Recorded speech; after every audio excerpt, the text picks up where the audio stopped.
Audi Q5 zawsze było samochodem, o którym nikt nie marzył, ale każdy go potrzebował. Bo marzyły nam się RS4, RS6 czy choćby SQ7, ale głosem rozsądku najczęściej okazywało się właśnie Q5. Bo nie za duże i nie za małe. Bo SUV, bo rodzinne i dobrze wyposażone. Bo może nie za szybkie, ale za to oszczędne. I przede wszystkim rozsądnie wycenione na tle swojego większego, mocniejszego i droższego rodzeństwa. Zapraszamy Was na findcar.pl, platformę, na której znajdziecie sprawdzone auta nowe i używane wyłącznie od autoryzowanych dealerów. Mówiąc krótko, w oczach wielu osób Q5 zawsze było złotym środkiem. I tym złotym środkiem zajmiemy się dzisiaj, a konkretnie jego trzecią generacją o oznaczeniu kodowym B10. Auto zaprezentowano we wrześniu 2024 roku i trzeba otwarcie powiedzieć, że fanów marki trochę rozczarowało. Bo kanciaste, rozpoznawalne kształty ustąpiły miejsca obłościom, wygładzonym powierzchniom, a całość utrzymano w stylu quiet luxury, w związku z czym sąsiad może teraz latami żyć w nieświadomości, że macie nowe Audi. We wnętrzu też mamy małą rewolucję, bo deskę rozdzielczą zaprojektowano w myśl koncepcji Digital Stage, co oznacza, że zdominowana została przez ekrany w układzie 2+1 i upodobniła się do tej z Audi A5, Q6 czy A6. No i nie ma już tak premium materiałów, do jakich przyzwyczaiło nas Audi. Z drugiej strony nowe Q5 powstało na zupełnie nowej platformie PCC. Dostało zmodernizowane napędy, w tym solidną hybrydę plug-in, ma nowoczesne reflektory i systemy wsparcia kierowcy, zamówić do niego można nawet pneumatyczne zawieszenie, a topowa odmiana SQ6 ma pod maską 6-cylindrową 3-litrówkę o mocy 367 koni. Chyba że wolicie diesla, to taki też nadal jest w ofercie. Zacznijmy jednak od tego, że nowe Q5 jest oferowane w dwóch odmianach nadwoziowych, SUV i Sportback, więc już na początku musicie zdecydować, czy wolicie bardziej sportowy wygląd tylnej części nadwozia, czy praktyczniejszy bagażnik. Na papierze różnica jest niewielka, bo to 515 i 520 litrów, ale przy załadunku powyżej rolety tradycyjne nadwozie będzie wyraźnie praktyczniejsze. W obu przypadkach na tylnej kanapie jest tyle samo miejsca, jedynie nad głową w Sportbacku będzie go ciut mniej. Generalnie pod względem przestronności Q5 prezentuje przeciętny poziom. Są na rynku auta oferujące więcej miejsca na przykład na nogi, ale są też ciaśniejsze. Gamę napędową otwiera 204-konne TFSI z 7-biegową skrzynią S-Tronic, które rozpędza sporą budę do setki w 8,6 sekundy. Za wolno? Możecie znacząco poprawić ten wynik, zamawiając ten sam silnik, ale z napędem Quattro. Wówczas setka na liczniku pojawi się już po 7,2 sekundy. Jeszcze szybsza opcja spalinowa to ten sam motor, ale w odmianie 272-konnej. Quattro jest tutaj w standardzie, więc przyspieszenie wynosi zaledwie 5,7 sekundy, a prędkość maksymalna to 250 km na godzinę. Jeżeli to nadal Was nie satysfakcjonuje, to musicie celować w odmianę SQ6, która ma pod maską prawie 3-litrowe V6 generujące 367 koni, 550 Nm i w sprincie spod świateł może mierzyć się ze starszymi Porsche 911, bo do setki rozpędza się w zaledwie 4,5 sekundy. Dla oszczędnych też coś się znajdzie, bo szczęśliwie Audi nie usunęło z oferty diesla. Niestety, na polskim rynku nie oferuje 3-litrowego TDI jak w Niemczech i na otarcie łez pozostaje nam jedynie 2.0 TDI. Ale w mocniejszej odmianie, bo przyparte do ściany wypluwa z siebie 204 konie i 400 Nm.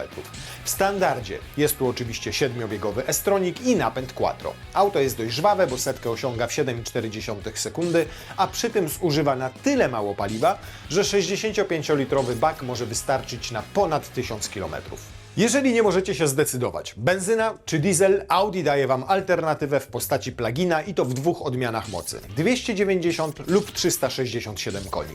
W obu przypadkach pod maską pracuje silnik 2.0 TFSI, a sam silnik elektryczny ma 143 konie, więc jazda w trybie elektrycznym jest przyjemna i sprawna. No i zarówno w trybie elektrycznym, jak i hybrydowym napędzane są 4 koła, bo w tym pluginie Quattro jest w standardzie. Podobnie jak spory akumulator o pojemności niemal 21 kWh, który wystarcza na przejechanie średnio około 90 km, a po mieście nawet ponad 100. Szkoda, że zabrakło szybkiego ładowania prądem stałym, ale z drugiej strony ładowanie z domowego gniazda siłowego nie trwa tu dłużej niż 2,5 godziny. Ale są też gorsze wiadomości. Przez akumulator trakcyjny bagażnik Q5 i hybryd ma tylko 438 litrów pojemności, a zbiornik paliwa skurczył się do 55 litrów. Reasumując, Q5 nie urzeka już designem tak jak wcześniejsze generacje. Stała się trochę anonimowa, wnętrze zdominowały ekrany, ale pod względem technologii to nadal Vorsprung durch Technik. Niestety tanio nie jest. Podstawowa wersja Q5 z 204-konnym silnikiem i napędem naprzód kosztuje 238 tysięcy złotych. I jak to w Audi, każda zaznaczona opcja w konfiguratorze nieuchronnie zbliża nas do poziomu 300 tysięcy. Ale od czego macie Findcar? Na naszej platformie jest, uwaga, ponad 1300 nowych Q5 w doskonałych cenach. Wszystkie auta stoją u autoryzowanych dealerów z całej Polski, są fabrycznie nowe, mają świetne rabaty sięgające 30%. W niektórych przypadkach można więc zaoszczędzić ponad 100 tysięcy złotych względem ceny katalogowej, a najtańsze sztuki można wyrwać w cenie poniżej 200 tysięcy złotych. I teraz przedstawiam Wam najtańsze Q5 na Findcar zależnie od wersji. Najtańsze w ogóle, czyli Q5 z bazowym silnikiem benzynowym o mocy 204 koni i napędem na przednie koła za 197 900 zł. Cena wskazywałaby na to, że to totalny golas, ale wcale tak nie jest, bo auto ma 4 pakiety. Business, interior z siedzeniami sportowymi, MMI Experience Plus i pakiet naprawczy na 4 lata lub 150 tysięcy kilometrów. I całkiem ładny kolor niebieski, metalizowany. Najtańsze 2.0 TFSI Quattro, czyli z napędem na 4 koła, jest nieznacznie droższe, bo kosztuje 202 100 zł.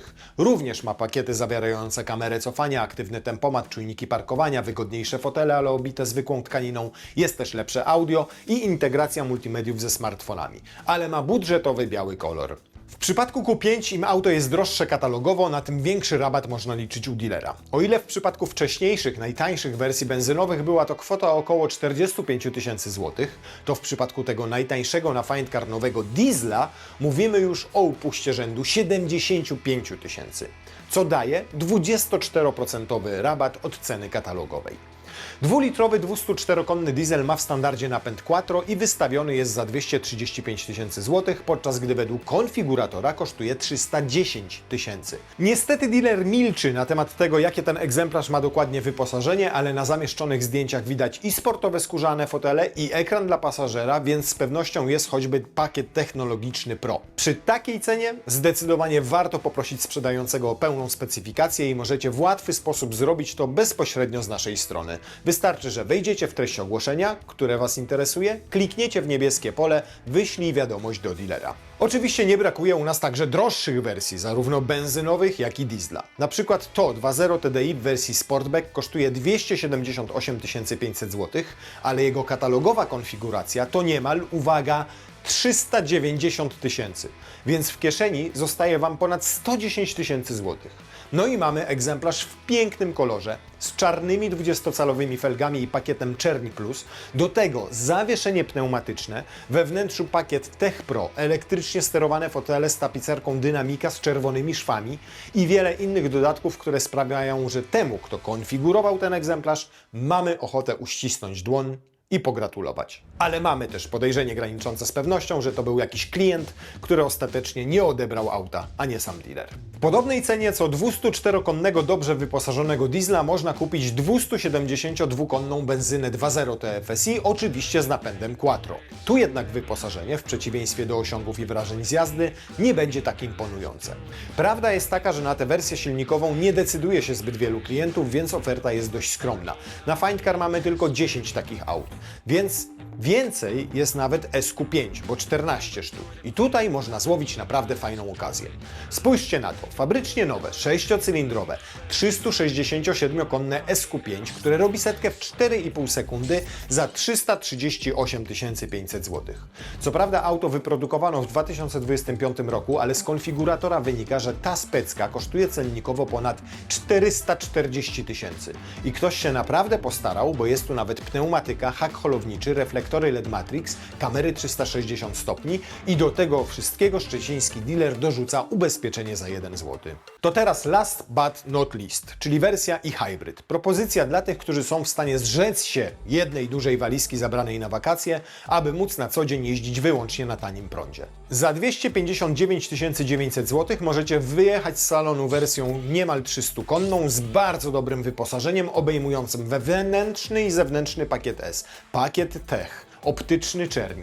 Do tego 20-calowe felgi, oświetlenie Ambiente Plus i przyciemniane szyby. Katalogowa cena takiej konfiguracji to 317 tysięcy złotych, więc rabat sięga 60 tysięcy. Pamiętajcie, że auta, które Wam przedstawiliśmy, to tylko bardzo skromny wycinek tego, co znajdziecie na findcar.pl. Nowych egzemplarzy Audi Q5 jest prawie 1300, a do tego dochodzi prawie 200 używanych. Wszystkie są sprzedawane wyłącznie przez autoryzowanych dealerów. Więc wpadajcie, buszujcie w ogłoszeniach, piszcie do dealerów i jak coś znajdziecie i kupicie, to koniecznie dajcie nam znać i się pochwalcie.